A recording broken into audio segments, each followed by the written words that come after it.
আসসালামু আলাইকুম। Simple life with Nahar থেকে আমি নাহার। নতুন একটি ব্লগ ভিডিও দেখার জন্য আপনাদের সবাইকে আমন্ত্রণ জানাচ্ছি। দেশ থেকে দেশের বাইরে থেকে যে যেখান থেকে আমার আজকের ভিডিওটি দেখছেন, আশা করি আল্লাহর অশেষ রহমতে আপনারা সকলেই ভালো আছেন, সুস্থ আছেন। আমিও আলহামদুলিল্লাহ ভালো আছি।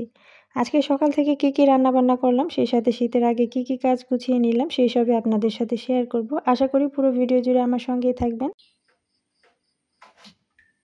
এখানে সকালের জন্য নাস্তা তৈরি করছি। সকালের নাস্তায় আজকে চিতই পিঠা, তার সাথে একটা ভর্তা করব। তো ভর্তার জন্য কিছু বেগুন আর টমেটো কেটে সামান্য হলুদ আর লবণ দিয়ে আমি বসিয়ে দিলাম সিদ্ধ করতে। আর এইদিকে চিতই পিঠার ব্যাটারটা মাখিয়ে রেডি করছি। ব্যাটারটা আমি গরম পানি দিয়ে গুলিয়ে নিচ্ছি, এতে করে পিঠা খুব সুন্দর আর নরম হয়। আমি জানি অনেক এক্সপার্ট আপুরাই আছেন যারা অনেক সুন্দর করে পিঠা বানিয়ে থাকেন। ভিডিওটা কয়েকদিন আগের করা, সময়ের অভাব বললেও ভুল হবে। সময় একটা অজুহাত মাত্র।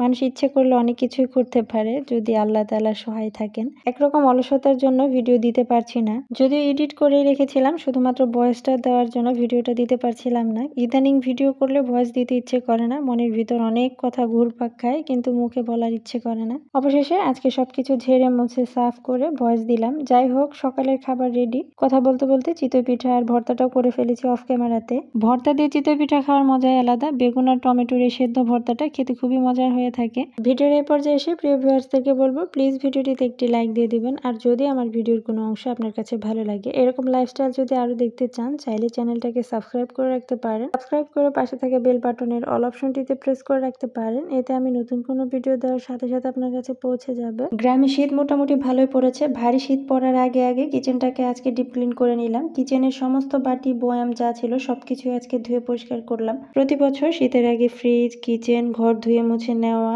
এই কাজগুলো করেই থাকি। কাজগুলো আগে ভাগে করে রাখলে ভারী শীতে কষ্ট করে ডিপ ক্লিন করতে হয় না, শুধুমাত্র হালকার উপরে ঝাপসা করে করলেই হয়ে যায়। যাই হোক, কিচেনের সমস্ত জিনিসপত্র সরিয়ে এক জায়গায় রেখে দিলাম। খুব বেশি জিনিসপত্র কিচেনে রাখা হয় না, যেগুলো প্রয়োজন প্রতিদিনই লাগে সেগুলোই রাখা হয়েছে। এই বাড়িতে ওঠার পর কিচেনটাকে আর সেভাবে ডিপ ক্লিন করাও হয়নি। আজকে প্রথম ডিপ ক্লিন করছি, যেহেতু খুব বেশি দিন হয়নি, তাছাড়া নানান ব্যস্ততায় পরিষ্কার করব করে আর করতেও পারছিলাম না। এজন্য আজকে অবশেষে পরিষ্কার করার মিশনে নেমে পড়লাম। আমি ডিটারজেন্ট দিয়ে ঘষে ঘষে পরিষ্কার করছি। কোনো রকমের ক্লিনজার বানানোর ইচ্ছে আজকে হলো না। ক্লিনজার বানাতে গেলে দেখা যাবে যে অনেকটাই দেরি হয়ে যাবে, যেহেতু ছোট দিন, তার উপর আবার দুপুরে রান্নাটাও করতে হবে। যতক্ষণে ক্লিনজার বানাবো ততক্ষণে জিনিসপত্রগুলো নামানো হয়ে যাবে। ডিটারজেন্ট দিয়েও খুব সুন্দর পরিষ্কার হয়েছে। ধোয়ার পরে শুকনো কাপড় দিয়ে মুছে নিয়েছি।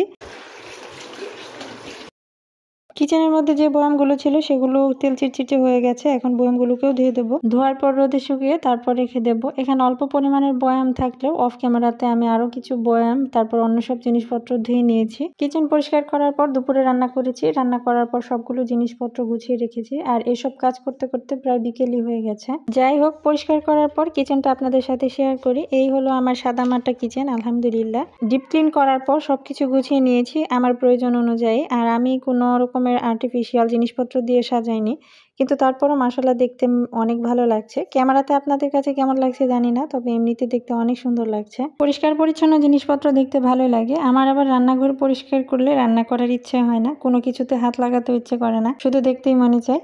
আপনাদেরও কি এরকম হয় কিনা জানাবেন। এই ছিল আমার আজকের ভিডিও। ভালো লাগলে অবশ্যই একটা লাইক দিয়ে দিবেন। দেখা হবে পরবর্তী কোনো নতুন ভিডিওতে। সে পর্যন্ত ভালো থাকবেন। আল্লাহ হাফিজ। আসসালামু আলাইকুম।